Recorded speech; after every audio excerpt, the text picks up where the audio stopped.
Asparagus and zucchini pasta చేసుకోబోతున్నాను. Wow, మంచి combination పాస్తాకి కదా. జనరల్ గా ఈ లెట్యూస్ ఇవన్నీ కూడా ఎలా వేస్తూ ఉంటాము. ఐ థింక్ మంచి ఫైబర్ రిచ్ గా ఈ కాంబినేషన్ బాగా సెట్ అయింది. మరి వీటికి ఎలాంటి ఫ్లేవర్స్ ఇస్తున్నామో చూడాలి. మరి పాస్తా అంటే మెయిన్ అదే కదా మనకి. సో స్టార్ట్ చేద్దామా మరి? తీసుకొస్తా. ఓకే, సో మన ఇంగ్రీడియంట్స్.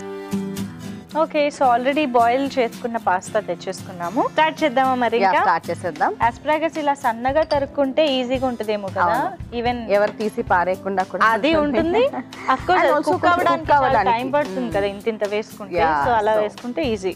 సరే అయితే. అండ్ ఆస్పరాగస్ యాక్చువల్లీ అలా ఫుల్ గా హోల్ గా తినడమే చాలా మందికి నచ్చుతుంది కూడా. అలా ఉంటే డెఫినెట్లీ తీసుకోవచ్చు. లేదు అంటే ఇలా చిన్న చిన్నగా కూడా కట్ చేసేసుకోవచ్చు. లేదా ఒక్కసారి ముందు బేక్ చేసుకుంటే కూడా మనకి సాఫ్ట్ అయిపోతుంది కాబట్టి that is the easy way to deal with asparagus. Okay, so first onions వేసేసుకుందాం ముందుగా. ఆనియన్స్, పచ్చిమిర్చి, తర్వాత స్ప్రింగ్ ఆనియన్స్. ఎండుమిర్చి కూడా వేస్తున్నాం బికాస్ ఆ ఫ్లేవర్ బాగుంటుంది కాబట్టి. ఓకే, తర్వాత పచ్చిమిర్చి. సో చిల్లీ ఫ్లేక్స్ లాగా తగలాలి తినాలి అనుకుంటే అలా వేసుకోవచ్చు. లేదు ఫ్లేవర్ ఒకటి వస్తే సరిపోతుంది అనుకుంటే ఇలా ఎండుమిరపకాయలు వేసుకోవచ్చు.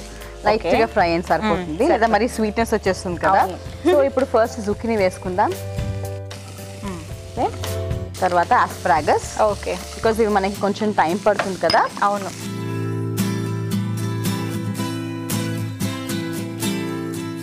జుకినీ చూడడానికి మామిడికాయలా ఉంటుంది కానీ తినడానికి కాదు. మొత్తం రెసిపీకి సరిపడా సాల్ట్. ఓకే, అండ్ ఎలాగో సమ్మర్లో మనకి మరీ మసాలాలు హెవీగా కారాలు తినబుద్ధి అవ్వదు కాబట్టి ఈ కొంచెం బ్లాండ్ టేస్ట్లు ఉన్న జుకినీ ఆస్పరాగస్ పాస్తాకి హ్యాపీగా సెట్ అయిపోతుంది. ఇవి కొంచెం మగ్గాలేమో కదా. ఇంకేమైనా వేసి మగ్గిద్దామా ఆర్ ఫస్ట్ మగ్గిన తర్వాత వేసుకుందామా? మగ్గిన తర్వాత మిగతావి పుదీనా పేస్ట్ ఒకటి వేసేసుకోవచ్చు. ఓకే, ఈ చిల్లీ సాస్ మాత్రం లాస్ట్ లో వేసుకుందాం. ఓకే, మింట్ పేస్ట్ వేసేసుకుందాం. ఓకే, కొంచెం వీటికి కూడా ఆ ఫ్లేవర్ బాగా ఫ్లేవర్ పడుతుంది. ఓకే, అయితే సో కాసేపు ఇది మగ్గుతూ ఉంటుంది. తర్వాత మిగతా ప్రొసీజర్ చూద్దాం. గౌరీ, జనరల్గా సమ్మర్లో మనకి చూస్తూ ఉంటాం కొంతమందికి లిప్స్ దగ్గర ఎక్కువగా పింపుల్స్ ఆర్ ఎలర్జీ ఇలాంటివి వేడి వల్ల బ్రేకేజ్ ఎక్కువగా కనిపిస్తూ ఉంటుంది. సో అది డెఫినెట్గా చాలా ఇబ్బందిగా ఉంటుంది. Even to have something or మనం బయటికి వెళ్ళినప్పుడు అది కూడా చాలా ఇబ్బందిగా ఉంటుంది కదా. So how to deal with it in summer? So జనరల్గా మనం ఒకవేళ క్రాక్ లిప్స్ చూస్తున్నామంటే it can be riboflavin deficiency. ఒకవేళ అది కాదు, can be because of dryness also. Okay, so జనరల్గా ఆ రైబోఫ్లేవిన్ డెఫిషియన్సీ మనకి ఇక్కడే ఎఫెక్ట్ అవుతుంది అనమాట, ఓన్లీ ఈ ఎడ్జెస్ దగ్గర. సో ఎస్, ఛాన్సెస్ ఉన్నాయి క్యాన్ బి డెఫిషియన్సీ ఎక్కువ. ఎందుకంటే మనం తీసుకునే ఫుడ్ అంతట్లో కూడా చాలా ప్రోటీన్స్ తగ్గించేసుకుని, చాలా ఫుడ్స్ తగ్గించేసుకుని చేస్తూ ఉంటాము. ఎక్కువగా లిక్విడ్స్ అనే దాని మీద కాన్సన్ట్రేట్ చేస్తూ మిగతా న్యూట్రియంట్స్ అన్ని కూడా మనం తగ్గించేస్తూ ఉంటాము. ఒకవేళ అలా చేసుకుంటున్నప్పుడు మాత్రం ఇలా వచ్చే ఛాన్సెస్ ఉంటాయి. So all B vitamins deficiency ఉంటే మాత్రం అలా జనరల్గా మనం చూస్తూ ఉంటాము.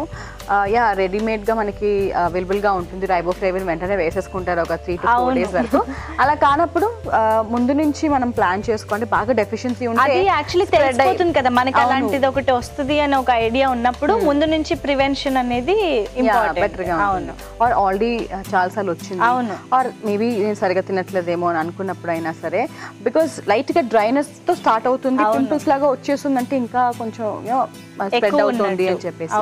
అందుకని it's better. So all B vitamins మనకి నట్స్ లో బాగా ఉంటాయి, మనకి ఆల్ బ్రాండ్ ఫుడ్స్ లో బ్రౌన్ రైస్, రెడ్ రైస్ అన్నిట్లో బాగా ఉంటాయి. సో ఇవి మనం ఎక్కువగా తీసుకోవాల్సినవి. అండ్ వెజిటబుల్స్ లో కూడా మనకి మంచి బి వైటమిన్స్ ఉంటాయి కాబట్టి బీన్స్ లాంటివి ఎక్కువగా తీసుకుంటూ ఉంటే ఈ రైబోఫ్లేవిన్ డెఫిషియన్సీ కూడా మనం తగ్గించుకోవచ్చు అన్నమాట. Okay, and I think fruits లో బి విటమిన్ తక్కువేమో కదా, అది ఎలా కొంచెం తక్కువగా ఉంటుంది. ఎందుకంటే సమ్మర్ లో మోస్ట్లీ ఫ్రూట్స్ తింటూనే ఉంటాం కదా, దాని నుంచి వస్తే బాగుంటుంది యాక్చువల్గా.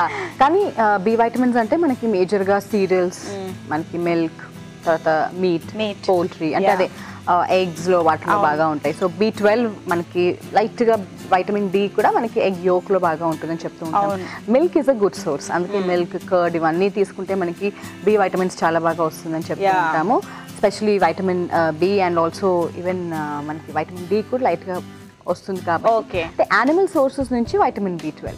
సో ప్రోటీన్ సోర్సెస్ నుంచి మనకి బయోటీన్, ఇలా లాట్స్ ఉన్నాయన్నమాట మనకి. సో ఒక్కొక్కటి అలా మనం చూసుకుంటూ పోతే మేజర్ గా సీరియల్స్, పల్సెస్, మంచిగా మిల్క్, అండ్ పోల్ట్రీ. ఇవి ఎక్కువగా మనం చూసుకున్నామంటే బి వైటమిన్స్ ఈవెన్ అదే మీట్లో కూడా బాగా ఉంటుంది. సో ఇవన్నీ ప్లాన్ చేసుకుంటే మనకి ఈజీగా మీట్. సో ఆల్రెడీ ఆ ప్రాబ్లం ఉంది మనకి అని తెలిసిన వాళ్ళు మాత్రం కొంచెం ముందు నుంచి ఇవన్నీ ప్రివెంటివ్గా ఎక్కువగా తీసుకుంటూ ఉంటే సరిపోతుంది.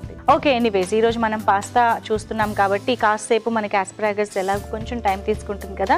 సో పాస్తాని సమ్మర్ స్పెషల్గా ఎలా ప్రిపేర్ చేసుకోవాలి అంటే జనరల్గా పాస్తాలో హెవీ క్రీమ్స్ అవి వేసుకుంటూ ఉంటాం కదా. ఆ హెవీనెస్ సమ్మర్లో మనకి డైజెషన్కి కానీ దట్ హెవీ ఫీలింగ్ కానీ ఇబ్బందిగా ఉంటుంది కాబట్టి లైట్గా మంచి ఫ్లేవర్, అది కూడా పుదీనా ఫ్లేవర్ ఇస్తూ హ్యాపీగా మనకు నచ్చే రెడ్ చిల్లీ పేస్ట్ కూడా వేసుకుంటూ సాస్ ప్రిపేర్ చేసుకుంటున్నాం టేస్టీగా.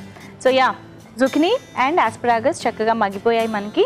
ఇప్పుడు ఒకసారి అవి కూడా వేసేద్దామా? రెడ్ చిల్లీ పేస్ట్ వేసేసుకుందాం. రెడ్గా చూడగానే టొమాటో అనిపిస్తుంది. ఓకే, తర్వాత కొంచెంగా పెప్పర్. సో ఇప్పుడు ఆఫ్ చేసుకున్నాం కాబట్టి నిమ్మరసం కూడా వేసేసుకున్నాము. అండ్ నౌ మన పాస్తా. ఓకే, జస్ట్ పాస్తాకి మొత్తం పట్టేస్తే సరిపోతుంది.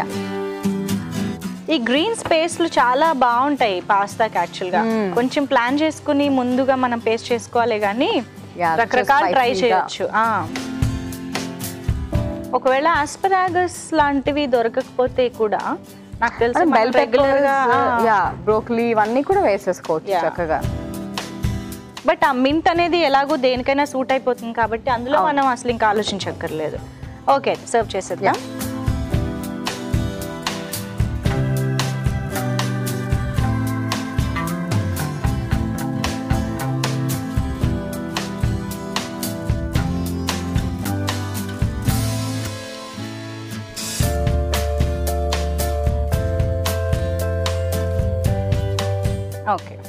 ఓకే, కొంచెం కొత్తిమీర కూడా వేసేసుకుందాము.